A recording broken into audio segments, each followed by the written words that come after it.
नमस्कार प्यारे बच्चों, लीजिए साइंस 21 मार्च का एकदम वायरल पेपर। ये पेपर बच्चों काफी तेजी से इंटरनेट पर वायरल हो रहा है। एकदम विज्ञान का 21 मार्च का एकदम वायरल पेपर है जो मैं आपको इस वीडियो के अंदर भाई करवाने वाला हूं।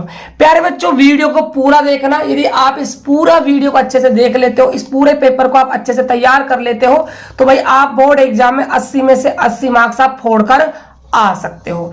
देख सकते हो ये माध्यमिक परीक्षा 2000 विज्ञान का पेपर है जो आपका भाई 21 मार्च को होने वाला है। यहां पर देख लीजिए आपकी क्वेश्चन बुकलेट नंबर दिया हुआ है S3107-212। यहां पर भाई आपको अपना रोल नंबर डालना है और ये साइंस के पेपर का कोड है S07। यहां पर भाई आपका बार कोड है। नंबर ऑफ जो क्वेश्चन है टोटल वो आपके 20 है और number of the print page आपके भाई 11 होने वाले हैं। पेपर का समय रहेगा 3 घंटे 15 मिनट का। 80 नंबर का आपका भाई पेपर होने वाला है। ये आपके जो सामान्य निर्देश है इनको प्यारे विद्यार्थियों आप अच्छे से पढ़ लीजिएगा।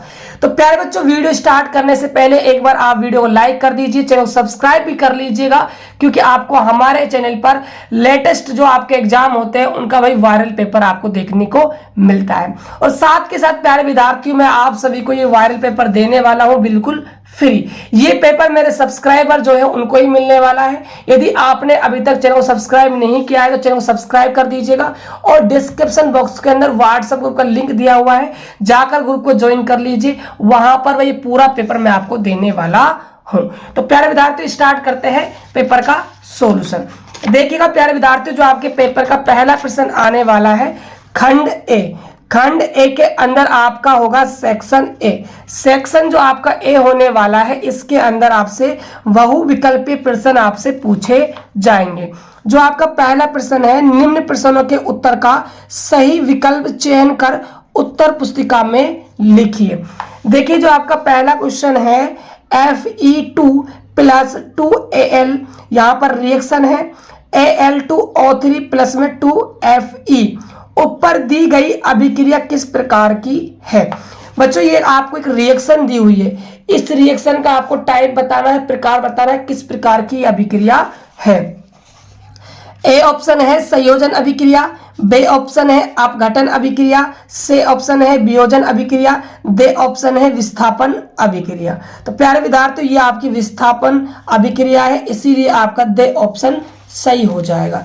अगला प्रश्न देखिएगा क्या है आपका, मैग्नीशियम का वायु में जलन है। तो जो मैग्नीशियम होता है वो वायु में जलता है, तो इसका ये जलन क्या कहलाता है?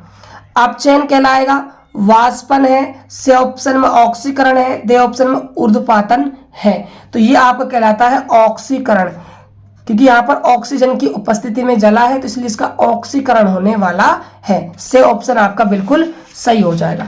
अगला यहाँ पर प्रश्न देखिएगा, प्रश्न संख्या सेकंड क्या है, आपसे पूछा गया है बेकिंग सोडा को गर्म करने पर बना यौगिक। बेकिंग सोडा को जब हम गर्म कर देते हैं तो कौन सा यौगिक बनता है ये आपको बताना है। NaNO3 ए ऑप्शन में है, बी ऑप्शन में Na2CO3, सी ऑप्शन में है NH4Cl, डी ऑप्शन में है NaHCO3। तो इसका सही आंसर हो जाएगा आपका Na2CO3। यहाँ पर बी ऑप्शन आपका बिल्कुल सही हो जाएगा। अगला प्रश्न देखिएगा, पीतल एक मिश्र धातु है। ए ऑप्शन में दिया हुआ है तांबा प्लस में टिन, बी ऑप्शन में दिया हुआ है जिंक टिन और सी ऑप्शन में दिया हुआ है तांबा प्लस में जिंक और डी ऑप्शन में दिया हुआ है तांबा और आपका एल्यूमिनियम। तो प्यारे विद्यार्थियों याद रखिएगा, ये जो आपका है ये हो जाएगा तांबा प्लस में जिंक का। से ऑप्शन आपका बिल्कुल यहाँ पर सही हो जाएगा। अगला प्रश्न देखिएगा, यहाँ पर प्रश्न संख्या है 5। CH3CH2 COOH का IUPAC नाम है। यहाँ पर आपको IUPAC नाम बताना है। ए ऑप्शन में है एथेनॉल, बी ऑप्शन में है प्रोपेनॉन, सी ऑप्शन में है एथेनॉल, डी ऑप्शन में है एथेनोइक अम्ल। तो इसका जो सही आंसर होने वाला है ये आपका हो जाएगा प्रोपेनॉन। ऑप्शन नंबर आपका यहाँ पर बे जो है वो आपका बिल्कुल सही जवाब आपका चला जाएगा। अगला प्रश्न देखिएगा प्यारे विद्यार्थियों, क्या है आपके सामने, क्वेश्चन नंबर 6 है, मनुष्य में आमाशय एक तंत्र का भाग है जो संबंधित है। तो देखिएगा यहाँ पर फर्स्ट ऑप्शन है आपका श्वसन, बी ऑप्शन है आपका उत्सर्जन, से ऑप्शन है आपका पोषण और दे ऑप्शन है आपका परिवहन। तो इसका सही आंसर हो जाएगा आपका पोषण, से ऑप्शन प्यारे विद्यार्थियों आपका सही हो जाएगा। अगला प्रश्न देखिएगा यहाँ पर, अगला क्वेश्चन क्या पूछा गया है आपसे कि निम्नलिखित में से कौन सा पादप हार्मोन है। तो ए ऑप्शन है जिबरेलिन, बी ऑप्शन है एस्ट्रोजन, सी ऑप्शन है इंसुलिन, दे ऑप्शन है थायरोक्सिन। यहाँ पर पादप हार्मोन आपको बताना है, तो यहाँ पर जो आपका जिबरेलिन है ये आपका भाई पादप हार्मोन हो जाएगा, ए ऑप्शन आपका सही हो जाएगा। अगला प्रश्न देखिएगा, एक लिंगी पुष्प का उदाहरण है गुड़हल, ए ऑप्शन में, बी ऑप्शन में पपीता, सी ऑप्शन में सरसों, दे ऑप्शन में आपका मटर। तो इसका सही आंसर हो जाएगा आपका पपीता, बे ऑप्शन आपका बिल्कुल सही हो जाएगा। अगला प्रश्न देखिएगा, क्वेश्चन नंबर 9 क्या है, गुणसूत्र की आनुवंशिक सूचना को एक कोशिका पीढ़ी से दूसरी पीढ़ी में ले जाने का कार्य प्रतिपादित किया गया। ए ऑप्शन में है आरएनए द्वारा, बी ऑप्शन में है डीएनए द्वारा, सी ऑप्शन में है हिस्टोन द्वारा और दे ऑप्शन में है कैल्शियम द्वारा। तो इसका सही आंसर हो जाएगा प्यारे विद्यार्थियों आपका डीएनए द्वारा, यहाँ पर आपका बे ऑप्शन सही हो जाएगा। अगला प्रश्न देखिएगा, यहाँ पर नेक्स्ट क्वेश्चन क्या है,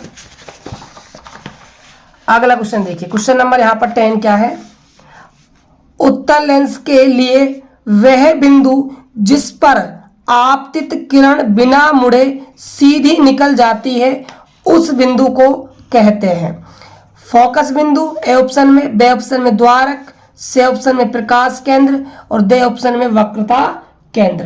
तो इसका सही आंसर हो जाएगा प्यारे विद्यार्थियों आपका प्रकाश केंद्र, से ऑप्शन। जब भी हम लेंस से प्रकाश किरण गुजारते हैं प्रकाश केंद्र से तो बिना विचलित हुए सीधी वही निकल जाती है। अगला प्रश्न देखिएगा, स्वस्थ नेत्र के किस भाग पर वस्तु का प्रतिबिंब बनता है। ए ऑप्शन में है दृष्टि पटल पर, बी ऑप्शन है दृष्टि पटल के सामने, सी ऑप्शन है दृष्टि पटल के पीछे और दे ऑप्शन है कोई निश्चित नहीं। तो इसका सही आंसर हो जाएगा दृष्टि पटल पर, ए ऑप्शन आपका बिल्कुल सही हो जाएगा। अगला प्रश्न है, विद्युत शक्ति का एसआई मात्रक है। ए ऑप्शन में दिया है जूल, बी ऑप्शन में वाट, सी ऑप्शन में एम्पियर, दे ऑप्शन में वोल्ट। तो जो विद्युत शक्ति है प्यारे विद्यार्थियों इसका जो एसआई आपसे मात्रक पूछा गया है इसका हो जाएगा आपका वाट, यहाँ पर बे ऑप्शन आपका बिल्कुल सही हो जाएगा। याद रखिएगा ये कार्य का होता है, ये धारा का होता है और ये आपका विभव का होता है, ठीक है। चलिए अगला प्रश्न देखिएगा, विद्युत परिपथ में धारा का मापन करने वाला उपकरण है। जो भाई विद्युत धारा का मापन करता है उस उपकरण का आपको नाम बताना है। ऑप्शन देखिएगा, ए ऑप्शन है धारा नियंत्रक, बी ऑप्शन में है वोल्टमीटर, सी ऑप्शन में है एमीटर, दे ऑप्शन में है ओम मीटर। तो इसका सही आंसर प्यारे विद्यार्थियों आपका हो जाएगा एमीटर, से ऑप्शन आपका बिल्कुल सही हो जाएगा। अगला प्रश्न देखिएगा, यहाँ पर चुंबक द्वारा धारावाही चालक पर लगाए गए बल की दिशा ज्ञात की जाती है। ए ऑप्शन है फ्लेमिंग के वाम हस्त नियम से, बी ऑप्शन है ओम के नियम से, सी ऑप्शन है मैक्सवेल के दक्षिण हस्त नियम से और दे ऑप्शन है उपरोक्त सभी से। तो इसका सही आंसर हो जाएगा फ्लेमिंग के वाम हस्त नियम से, ऑप्शन नंबर आपका ए चला जाएगा। अगला प्रश्न देखिएगा, यहाँ पर लघु पतन के समय परिपथ में विद्युत धारा का मान होता है। ए ऑप्शन है बहुत कम हो जाता है, बी ऑप्शन है परिवर्तित नहीं होता है, सी ऑप्शन है बहुत अधिक बढ़ जाता है और दे ऑप्शन है निरंतर परिवर्तित होता है। तो इसका सही आंसर आपका हो जाएगा बहुत अधिक बढ़ जाता है, से ऑप्शन आपका सही हो जाएगा। अगला प्रश्न देखिएगा, यहाँ पर ओजोन मंडल के क्षय के ज्ञात कारणों में से सर्वाधिक उत्तरदायी है। पहला ऑप्शन है क्लोरोफ्लोरोकार्बन, बी ऑप्शन में है एलिनिनो प्रभाव, सी ऑप्शन में है पीएन और दे ऑप्शन में है ग्रीन हाउस प्रभाव। तो इसका सही आंसर प्यारे विद्यार्थियों आपका हो जाएगा क्लोरोफ्लोरोकार्बन, ए ऑप्शन आपका सही हो जाएगा। नेक्स्ट क्वेश्चन देखिएगा, अगला प्रश्न देखने से पहले बच्चों आप सभी से रिक्वेस्ट है, यदि आपने अभी तक भाई चैनल को सब्सक्राइब नहीं किया है तो प्यारे विद्यार्थियों तो भाई चैनल को सब्सक्राइब जरूर कीजिएगा, ठीक है। ये पेपर आपको वही टेलीग्राम ग्रुप में मिल जाएगा जिसका लिंक डिस्क्रिप्शन बॉक्स में है, जाकर ज्वाइन कर लीजिएगा, ठीक है। चलिए प्यारे विद्यार्थियों अगला प्रश्न देखिएगा, बायोगैस का प्रमुख घटक होता है एथेन, एथीन, मेथेन, प्रोपेन। इसका जवाब प्यारे विद्यार्थियों आप सभी को भाई कमेंट करके देना है, ठीक है। कमेंट में बताना है बायोगैस का प्रमुख घटक कौन सा होता है। अगला प्रश्न देखिए, नेक्स्ट क्वेश्चन क्या है यहाँ पर, कोशिका विभाजन को कौन सा हार्मोन प्रेरित करता है? पहला ऑप्शन है एब्सिसिक अम्ल, टेस्टोस्टेरोन, ऑक्सिन, और दे ऑप्शन है साइटोकाइनिन। तो बताइए हार्मोन का आपको यहाँ पर नाम देना है, तो ये आपका हार्मोन हो जाएगा प्यारे विद्यार्थियों साइटोकाइनिन। ऑप्शन नंबर आपका दे बिल्कुल सही जवाब हो जाएगा। अब देखिए ये तो आपके समाप्त होते हैं 18 ऑब्जेक्टिव क्वेश्चन। अब हम बात करेंगे प्रश्न संख्या 2 की, रिक्त स्थानों की पूर्ति कीजिए। यहाँ पर आपको रिक्त स्थानों की पूर्ति करनी है। पहला प्रश्न है जिप्सम का सूत्र खालिस्तान है। जिप्सम का आपसे भाई सूत्र पूछा है, तो इसका सूत्र होता है प्यारे विद्यार्थियों CaSO4.2H2O। ये भाई जिप्सम का क्या है सूत्र होता है। अगला प्रश्न है परमाणु के किसी कोश में इलेक्ट्रॉन की अधिकतम संख्या ज्ञात करने का सूत्र खालिस्तान है। तो इलेक्ट्रॉन की अधिकतम संख्या ज्ञात करने का फॉर्मूला होता है 2n²। ये आपका भी फॉर्मूला होता है। अगला क्वेश्चन देखिएगा, नेक्स्ट क्या है, नर में खालिस्तान हार्मोन का स्रावण होता है। तो नर में भाई कौन से हार्मोन का स्रावण होता है ये आपको भाई बताना है। तो इसका सही आंसर हो जाएगा टेस्टोस्टेरोन हार्मोन का भाई क्या है स्रावण होता है। अगला प्रश्न देखिए क्या है, एक विद्युत परिपथ में धातु के तार के 2 सिरों के बीच विभवांतर उसमें प्रवाहित होने वाली विद्युत धारा के खालिस्तान होता है। तो क्या होता है प्यारे विद्यार्थियों, ये समानुपाती। तो इसका आंसर हो जाएगा आपका समानुपाती। अगला प्रश्न देखिएगा, विद्युत जनित यांत्रिक ऊर्जा को खालिस्तान में बदलती है। तो किस में बदलती है भाई, विद्युत ऊर्जा में बदलती है। तो विद्युत ऊर्जा इसका आंसर हो जाएगा। अगला प्रश्न देखिएगा, पारितंत्र में एक पोषी स्तर से दूसरी पोषी स्तर में ऊर्जा की खालिस्तान होती है। तो क्या होती है भाई, क्षति हो जाए, क्षति यानी कमी हो जाती है, ठीक है। चलिए ये आपके भाई रिक्त स्थान वाले प्रश्न समाप्त होते हैं। अब हम बात करते हैं प्रश्न संख्या 3 की, अति लघुआत्मक प्रश्न। प्रश्नों का उत्तर एक शब्द या एक पंक्ति में लिखिए।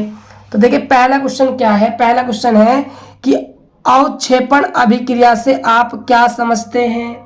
तो प्यारे विद्यार्थियों, जब किसी अभिक्रिया में उत्पाद के रूप में अविलेय पदार्थ बनता है तो वह अविलेय पदार्थ विलयन में नीचे स्थिर हो जाता है और अवक्षेप कहलाता है। जिस अभिक्रिया में अवक्षेप का निर्माण होता है उसे अवक्षेपण अभिक्रिया कहते हैं। ये मैंने आपको शॉर्टकट में इसकी भाई डेफिनेशन बता दी है, आप भाई अच्छे से तैयार कर लीजिएगा।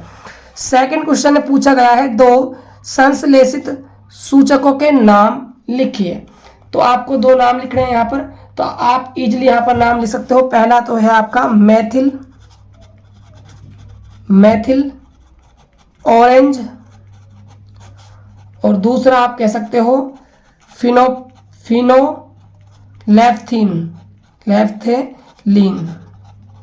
ठीक है, फिनोलेफ्थिन, और एक आपका मैथिल ऑरेंज। आपके भाई क्या हो जाएंगे, 2 संश्लेषित सूचकों के नाम हो जाएंगे। अगला प्रश्न देखिएगा, 2 धातुओं के नाम बताइए जो प्रकृति में मुक्त अवस्था में पाई जाती हैं। 2 धातुओं के नाम बताने हैं जो प्रकृति में मुक्त अवस्था में पाई जाती हैं। तो प्यारे विद्यार्थी, एक तो आपका हो जाएगा सोना, एक हो जाएगा आपका प्लेटिनम आपका भाई आंसर हो जाएगा। अगला प्रश्न देखिएगा, मेथेन CH4 की इलेक्ट्रॉन बिंदु संरचना क्या होगी। तो देखिए इसकी आप इलेक्ट्रॉन बिंदु संरचना कैसे बनाओगे, यहाँ पर आपको रखना है भाई कार्बन, यहाँ पर आपको 4 क्रॉस लगा देने हैं, ठीक है, और यहाँ आपका भाई क्या आ जाएगा, यहाँ पर मुक्त इलेक्ट्रॉन, ऐसे आपका मुक्त इलेक्ट्रॉन, यहाँ पर आपका हाइड्रोजन हो जाएगा, 4 आपको हाइड्रोजन यहाँ पर लगा देने हैं, ठीक है। उसके बाद आपको क्या करना है, इसको यहाँ से, ठीक है, ऐसे कर देना है। उसके बाद देखिए इनको आपस में ऐसे आपको कर देना है, ठीक है प्यारे विद्यार्थियों, ऐसे आपको भाई बाकी का सारा काम कर लेना है। ये आपके भाई CH4 यानी मेथेन क्या बन जाएगी, इलेक्ट्रॉन बिंदु संरचना बन जाएगी। अगला प्रश्न देखिएगा, पचित भोजन का अवशोषण किस भाग में होता है? तो किस भाग में होता है ये आपको बताना है। ये होता है प्यारे विद्यार्थियों आंत में। कहां पर होता है? आंत में ये भोजन पाचन होता है। अगला प्रश्न देखिएगा, नेक्स्ट क्वेश्चन क्या है। अगला प्रश्न आपकी स्क्रीन के सामने देख लीजिए। मधुमेह रोग किस हार्मोन की कमी से होता है? तो जो प्यारे विद्यार्थी जो मधुमेह रोग है आपका, वो आपका होता है इंसुलिन हार्मोन की कमी से। इंसुलिन हार्मोन की कमी से ये रोग आपको हो जाता है। अगला प्रश्न है, मां के रुधिर से भ्रूण को पोषण प्रदान करने वाली संरचना का नाम लिखिए। संरचना का नाम आपको बताना है। प्लेसेंटा हो जाएगा भाई। क्या हो जाएगा? प्लेसेंटा हो जाएगा। प्लेसेंटा इसका भाई बिल्कुल सही आंसर हो जाएगा। अगला प्रश्न है, आनुवंशिकता।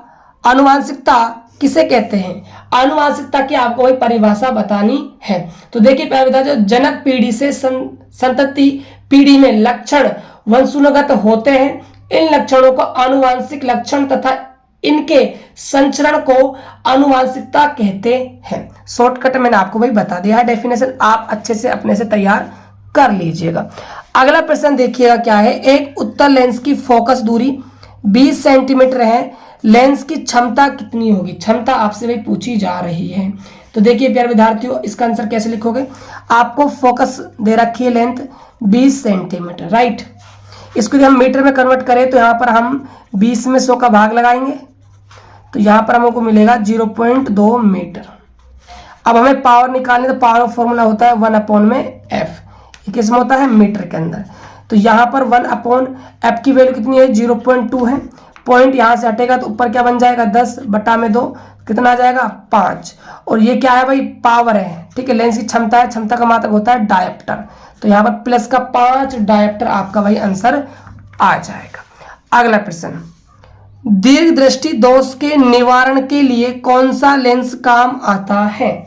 तो कौन सा लेंस है प्यारे विद्यार्थियों? ये आपका आता है उत्तल लेंस। याद रखिएगा, उत्तल लेंस काम में लिया जाता है। अगला प्रश्न है, 20 ओम प्रतिरोध की कोई विद्युत स्त्री 5 एम्पियर विद्युत धारा लेती है, 30 सेकंड में उत्पन्न ऊष्मा परिकलित कीजिए। ऊष्मा यानी हीट आपको निकालनी है। फॉर्मूला होता है हीट का H बराबर में I²RT, ठीक है। ये आपका फॉर्मूला है। धारा है 5, तो 5 × 5, प्रतिरोध है आपका 20, टाइम है आपका 30 सेकंड। कैलकुलेट करोगे यहां से आपको मिलेगा 15,000 जूल। 15,000 जूल को हम 15 और ये 3 जीरो हम किलो कह सकते हैं। किलो जूल हमारा भाई आंसर निकल कर आ जाएगा।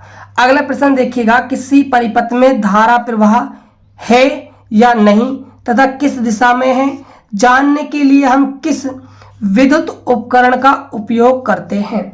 तो कौन से विद्युत उपकरण का उपयोग करते हैं ये आपको बताना है। तो इसका आंसर हो जाएगा गैल्वेनोमीटर। गैल्वेनोमीटर का ये भाई आपका सही आंसर हो जाएगा।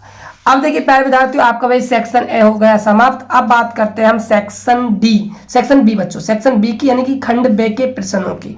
तो देखिए यहाँ पर आपको देखने को मिलेंगे लघुआत्मक प्रश्न, ठीक है। देखिए जो क्वेश्चन नंबर आपका 4 है, किसी पदार्थ X के विलयन का उपयोग सफेदी करने के लिए होता है। अब देखिएगा इसमें क्या क्या पूछा गया है आपसे। पहला क्वेश्चन पूछा गया है, पदार्थ X का नाम तथा इसका आपको वही सूत्र लिखना है, नाम बताना है और इसका आपको वही फॉर्मूला लिखना है। तो देखिए इसका आंसर क्या हो जाएगा प्यारे विद्यार्थियों, जो आपका X है ये तो आपका हो जाएगा चूना और इसका फॉर्मूला हो जाएगा CaO, कैल्शियम ऑक्साइड आपका भी फॉर्मूला हो जाएगा। अगला है ऊपर 1 में लिखे पदार्थ X की जल के साथ अभिक्रिया लिखिए। आपको X की भाई जल के साथ अभिक्रिया करवानी है। तो X आपका क्या है, कैल्शियम ऑक्साइड CaO प्लस जल है आपका H2O।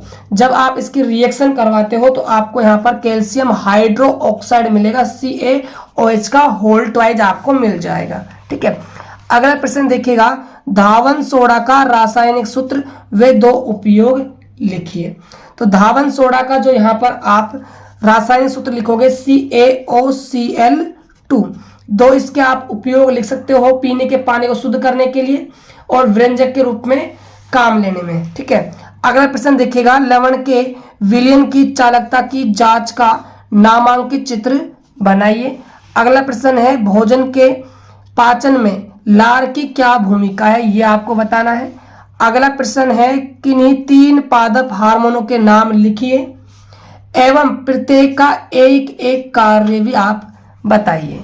अगला प्रश्न है यहाँ पर प्रश्न संख्या 9, कायिक प्रवर्धन किसे कहते हैं, कायिक प्रवर्धन का एक लाभ लिखिए। आपको वही परिभाषा बतानी है और उसका एक लाभ बताना है। अगला प्रश्न है क्वेश्चन नंबर 10, मानव में लिंग निर्धारण का आरेख चित्र बनाइए। यहाँ पर आपको चित्र बनाकर समझाना है। अगला है यहाँ पर देखिए क्वेश्चन नंबर 11, प्रकाश के अपवर्तन के दोनों नियम लिखिए। दो नियम है प्रकाश के अपवर्तन के, दोनों नियम आपको भाई यहाँ पर बताने हैं। क्वेश्चन नंबर देखिएगा 12 क्या है, कांच के त्रिभुज प्रिज्म से प्रकाश का अपवर्तन का चित्र आरेख खींचे। आपको यहाँ पर चित्र बनाकर दिखाना है। अगला नेक्स्ट क्वेश्चन देखिएगा क्या है, क्वेश्चन नंबर यहाँ पर है 13, परिनालिका क्या है, परिनालिका से विद्युत चुंबक कैसे प्राप्त करते हैं, ये आपको बताना है। 2 नंबर का क्वेश्चन आपसे भाई पूछा जाएगा। अब देखिए प्यारे विद्यार्थी, अब बात करते हैं सेक्शन सी यानी कि खंड से के सभी प्रश्नों की। यहाँ पर आपको दीर्घ उत्तरात्मक प्रश्न देखने को मिलेंगे। क्वेश्चन नंबर जो आपका 14 है, निम्नलिखित को परिभाषित कीजिए।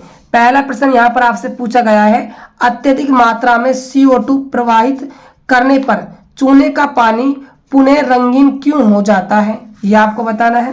क्वेश्चन नंबर 2 है, अधात्विक ऑक्साइड किस तरह क्षारों के साथ अभिक्रिया करता है, यह आपको बताना है।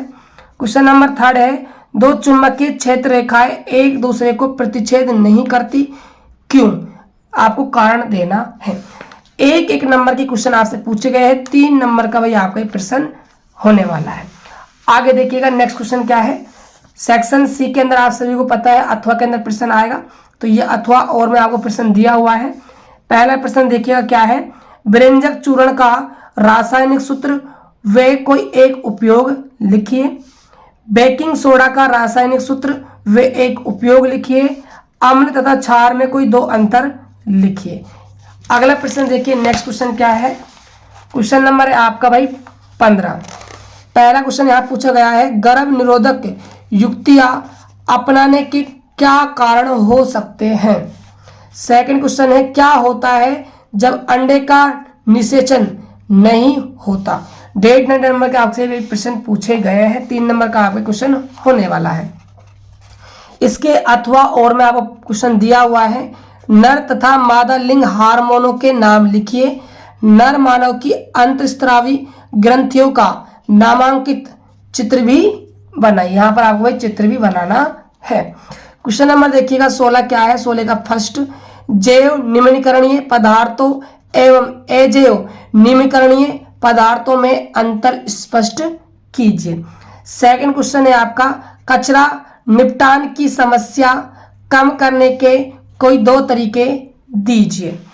इसके अथवा और में आपसे प्रश्न पूछा गया है, आहार श्रृंखला से क्या अभिप्राय है। क्वेश्चन नंबर यहाँ पर 2 है, घास के मैदान में आहार श्रृंखला को उदाहरण सहित समझाइए। अगला क्वेश्चन है, एक पारितंत्र में ऊर्जा प्रवाह को आरेख द्वारा स्पष्ट कीजिए। नेक्स्ट क्वेश्चन की बात करते हैं प्यारे विद्यार्थियों, देखिएगा ध्यान से। क्वेश्चन नंबर है आपका 17, ओम के नियम का कथन दीजिए। इस नियम के सत्यापन को प्रयोग द्वारा समझाइए। इसके अथवा और में आपको प्रश्न दिया हुआ है, पहला, किसी चालक का प्रतिरोध किन कारकों पर निर्भर करता है, समझाइए। क्वेश्चन नंबर जो आपका 2 है, ये आपका एक न्यूमेरिकल क्वेश्चन है। यहाँ पर दिए गए परिपथ में बिंदु ए बी के मध्य तुल्य प्रतिरोध का मान बताइए। ये आपको यहाँ पर चित्र दिया हुआ है, ए और बी के मध्य आपको तुल्य प्रतिरोध यहाँ पर बताना है। तो देखिए प्यारे विद्यार्थियों, आप इस प्रश्न को भाई कैसे करोगे। देखिए इसको आप R1 नाम दे दीजिए प्रतिरोध को, इसको R2, इसको R3, इसको R4, 4 प्रतिरोध है आपके पास, ठीक है। अब देखिए दोनों प्रतिरोध जुड़े हुए हैं आपके श्रेणी क्रम में। इन दोनों को यदि हम जोड़ के एक प्रतिरोध बनाए तो श्रेणी क्रम का फॉर्मूला होता है RS बराबर में R1 प्लस में R2, दोनों को ऐड कर देंगे, 2 और 2 मिलकर आपको हो जाएंगे 4 ओम। यहाँ से भी इसी प्रकार कितने ओम हो जाएंगे भाई 4 ओम। अब यहाँ पर एक 4 ओम का प्रतिरोध हो जाएगा, यहाँ पर एक 4 ओम का, ये दोनों कौन से क्रम में जुड़ जाएंगे, समांतर क्रम में। और समांतर क्रम में फॉर्मूला होता है दोनों का गुणा अपॉन में दोनों का टोटल। तो 4 चौके 16 और 4 और 4 8, 8 दूनी 16, 2 ओम भाई आपका आंसर यहाँ पर निकल कर आ जाएगा। ऐसे प्यारे विद्यार्थियों आपको ये प्रश्न करना है। अब देखिए, अब बात करते हैं हम खंड दे यानी कि सेक्शन डी के सभी प्रश्नों की। देखिएगा ध्यान से। तो देखिए यहाँ पर आपको जो प्रश्न मिलने वाले वो मिलेंगे आपको निबंधात्मक प्रश्न। ठीक है, क्वेश्चन नंबर जो 18 है, बेंजीन का अणुसूत्र लिखिए। आपको भाई बेंजीन का अणुसूत्र लिखना है। इसका सेकंड क्वेश्चन है, बेंजीन का संरचना सूत्र बनाइए तथा इसमें उपस्थित त्रिबंधों की संख्या लिखिए। अगला प्रश्न है, निम्नलिखित में से एथेन कौन सी है, इसमें उपस्थित सह संयोजक बंधों की संख्या लिखिए। अगला प्रश्न देखिएगा, इसके अथवा और में क्या पूछा गया है, निम्नलिखित यौगिकों की संरचना बनाइए। आपको इनकी वही संरचना बनानी है, बेंजीन की बना के बतानी है, प्रोपाइन की बनानी है, एथेनॉल की बनानी है, प्रोपेनोइक अम्ल की संरचना बनानी है। चलिए अगला प्रश्न देखिए, प्रश्न संख्या यहाँ पर है 19। भोजन के पाचन में लार का एक कार्य बताओ। मनुष्य में पाचन क्रिया का वर्णन कीजिए। सेकंड क्वेश्चन है, मानव में वसा का पाचन कहाँ होता है। मानव पाचन तंत्र का नामांकित चित्र बनाइए। अगला प्रश्न देखते हैं, नेक्स्ट क्वेश्चन क्या है। देखिए इसके अथवा और में क्या प्रश्न पूछा गया है। पहला प्रश्न, मानव में उत्सर्जन किसे कहते हैं। मानव उत्सर्जन तंत्र का नामांकित चित्र बनाइए। इसका सेकंड प्रश्न है, मानव में अपोहन डायलिसिस क्रिया को समझाइए। चलिए हम बात करते हैं क्वेश्चन नंबर यहाँ पर अब 20 की। किसी गोली दर्पण के लिए आवर्धन का सूत्र लिखिए। क्वेश्चन नंबर सेकंड है, उस दर्पण का नाम लिखिए जो बिंब का सीधा तथा आवर्धित प्रतिबिंब बना सके। क्वेश्चन नंबर यहाँ पर थर्ड देखिएगा, उत्तल दर्पण के मुख्य फोकस की परिभाषा लिखिए। क्वेश्चन नंबर 4 है, वक्रता त्रिज्या r और फोकस दूरी f में संबंध लिखिए। इसके अथवा और के अंदर क्या प्रश्न पूछा गया है। पहला प्रश्न है, प्रकाश के अपवर्तन को परिभाषित कीजिए। सेकंड क्वेश्चन है, अपवर्तन के स्नेल के नियम को लिखिए। यहाँ पर आपको स्नेल का नियम बताना है। अगला क्वेश्चन देखिए, यहाँ पर अगला क्वेश्चन क्या होने वाला है। कोई 2 सेमी लंबा बिंब 10 सेमी फोकस दूरी के किसी उत्तल लेंस के मुख्य अक्ष के लंबवत रखा है। बिंब की लेंस से दूरी 15 सेंटीमीटर है। प्रतिबिंब की प्रकृति, स्थिति तथा साइज ज्ञात कीजिए। ये भी 2 नंबर का प्रश्न आपका होने वाला है। तो ये प्यारे बच्चों पूरा आपका भाई साइंस का जो पेपर है जो काफी तेजी से वायरल हो रहा है वो मैंने आपको कंप्लीट इसका प्यारे विद्यार्थियों आपको सॉल्यूशन करवा दिया है। आई होप कि आपको पेपर काफी अच्छा लगा होगा। यदि वीडियो आपको अच्छा लगा हो तो वीडियो को लाइक और चैनल को सब्सक्राइब जरूर करना। और बच्चों ये जो पेपर मैं आपको देने वाला हूँ कहाँ पर, टेलीग्राम ग्रुप पर। यदि आपने अभी तक टेलीग्राम ग्रुप में ज्वाइन नहीं किया है तो लिंक डिस्क्रिप्शन बॉक्स में जाइए, फटाफट ज्वाइन कर लीजिए।